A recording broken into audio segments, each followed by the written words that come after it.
Hello दोस्तों, मेरा नाम मिसबाहुर रहमान है और आपका स्वागत है A1 एवरीथिंग पर।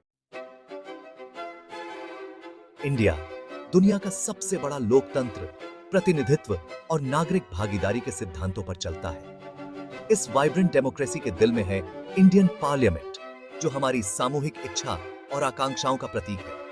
यह सम्मानित संस्था सुप्रीम लेजिस्लेटिव बॉडी के रूप में कार्य करती है, जो कानून बनाने, लोगों का प्रतिनिधित्व करने और हमारे देश की नियति को आकार देने के लिए जिम्मेदार है।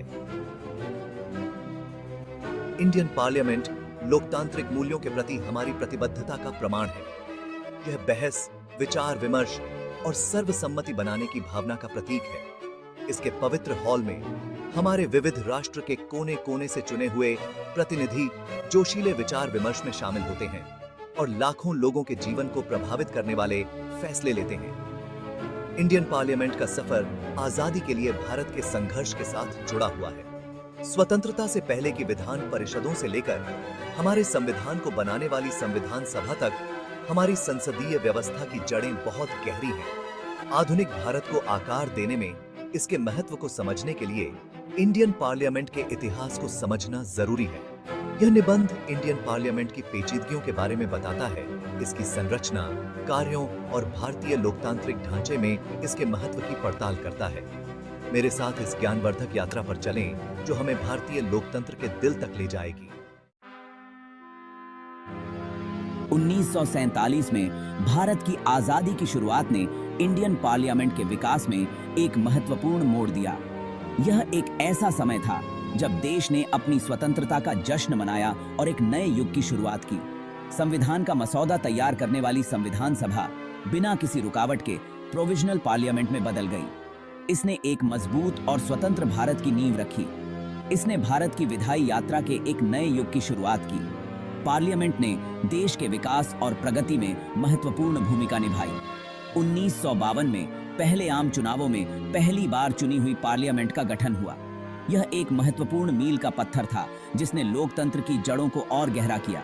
इसने एक ऐतिहासिक क्षण को चिह्नित किया, जिसने सार्वभौमिक वयस्क मताधिकार और प्रतिनिधि लोकतंत्र के प्रति भारत की प्रतिबद्धता को मजबूत किया। यह एक नई शुरुआत थी। तब से पार्लियामेंट भारतीय लोकतंत्र की परिपक्वता और लचीलापन का प्रमाण है। यह देश की आवाज और उसकी आकांक्षाओं का प्रतीक है। दशकों से इंडियन पार्लियामेंट ने कई ऐतिहासिक घटनाओं, ऐतिहासिक कानूनों और जोशीले वाद विवाद देखे हैं। यह एक जीवंत और गतिशील संस्था है। प्रीवी पर्स को समाप्त करने से लेकर बैंकों के राष्ट्रीयकरण तक, पार्लियामेंट भारत के सामाजिक आर्थिक परिदृश्य को आकार देने में सबसे आगे रही है। इसके निर्णयों ने देश की दिशा को प्रभावित किया है। इसने राष्ट्रीय एकता को मजबूत करने, सामाजिक न्याय को बढ़ावा देने और हर नागरिक के अधिकारों की रक्षा करने में महत्वपूर्ण भूमिका निभाई है। यह एक न्यायपूर्ण समाज के निर्माण के लिए प्रतिबद्ध है। जैसे जैसे भारत आगे बढ़ा, वैसे वैसे इसकी पार्लियामेंट भी आगे बढ़ी। यह के समय के साथ बदलती रही है और नए युग की चुनौतियों का सामना करने के लिए तैयार है। नई तकनीकों की शुरुआत, इसके जनादेश का विस्तार और महिलाओं और वंचित समुदायों की बढ़ती भागीदारी ने संसदीय चर्चा को समृद्ध किया है। यह एक समावेशी और प्रगतिशील संस्था है। इंडियन पार्लियामेंट का सफर भारत के विकसित होते लोकतंत्र का प्रमाण है, जो आगे बढ़ते हुए राष्ट्र की बदलती आकांक्षाओं और चुनौतियों को दर्शाता है। यह हमारे लोकतंत्र की ताकत और लचीलापन का प्रतीक है। लोकसभा, जिसे अक्सर लोगों का सदन कहा जाता है, इंडियन पार्लियामेंट का निचला सदन होता है। यह भारतीय लोकतंत्र का एक महत्वपूर्ण स्तंभ है। यहीं पर लोगों की असली आवाज गूंजती है, क्योंकि इसके सदस्य सीधे भारत के नागरिकों द्वारा चुने जाते हैं। यह प्रक्रिया हर 5 साल में होती है, जब देश भर में चुनाव होते हैं। लोकसभा यह सुनिश्चित करता है कि हर क्षेत्र की आवाज संसद में सुनी जाए। प्रत्येक राज्य को आवंटित सीटों की संख्या उसकी जनसंख्या से निर्धारित होती है, जो यह सुनिश्चित करती है कि मतदाताओं के आकार के अनुपात में प्रतिनिधित्व हो।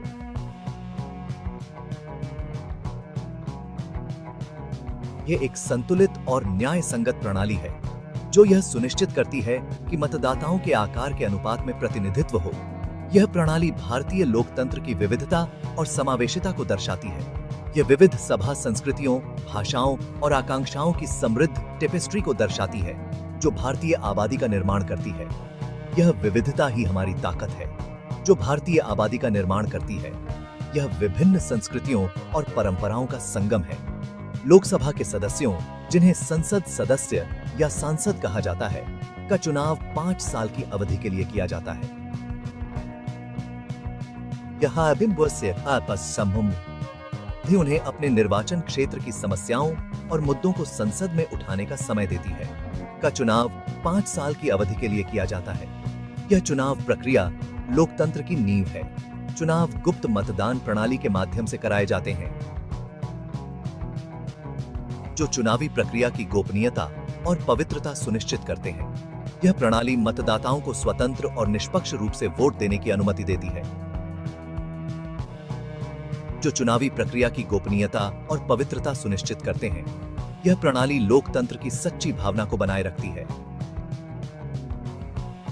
अपने निर्वाचन क्षेत्र में सबसे ज्यादा वोट हासिल करने वाला उम्मीदवार चुनाव जीतता है और लोकसभा में अपने लोगों का प्रतिनिधित्व करने का अधिकार अर्जित करता है। यह जीत उनके लिए एक बड़ी जिम्मेदारी होती है और लोकसभा में अपने लोगों का प्रतिनिधित्व करने का अधिकार अर्जित करता है। यह प्रतिनिधित्व उनके निर्वाचन क्षेत्र की आवाज को संसद में पहुंचाता है। निचले सदन के रूप में लोकसभा साधारण बिलों को पारित करने में महत्वपूर्ण भूमिका निभाती है, जिसके लिए संसद के दोनों सदनों के अनुमोदन की आवश्यकता होती है। यह प्रक्रिया कानून निर्माण का एक महत्वपूर्ण हिस्सा है, जिसके लिए संसद के दोनों सदनों के अनुमोदन की आवश्यकता होती है। यह सुनिश्चित करता है कि हर कानून व्यापक विचार विमर्श के बाद ही पारित हो। यह विभिन्न संसदीय तंत्रों जैसे प्रश्नकाल, शून्यकाल और अविश्वास प्रस्तावों के माध्यम से सरकार को जवाबदेह भी ठहराती है। यह तंत्र सरकार की पारदर्शिता और उत्तरदायित्व को सुनिश्चित करते हैं। लोगों से सीधे जुड़ाव के साथ लोकसभा भारतीय लोकतंत्र की आधारशिला के रूप में कार्य करती है। यह सब सदन जनता की आवाज को संसद में पहुंचाने का काम करता है। राज्यसभा, जिसे राज्यों की परिषद के रूप में जाना जाता है, भारतीय संसद के उच्च सदन के रूप में कार्य करती है। यह सदन भारतीय लोकतंत्र की एक महत्वपूर्ण संस्था है, जो न केवल विधायी प्रक्रिया में भाग लेती है, बल्कि राज्यों और केंद्र शासित प्रदेशों के हितों का भी प्रतिनिधित्व करती है। यह सदन निरंतरता और तर्कसंगत विचार विमर्श के कक्ष के रूप में कार्य करता है, जो भारत के संघीय ढांचे के भीतर राज्यों और केंद्र शासित प्रदेशों के हितों का प्रतिनिधित्व करता है।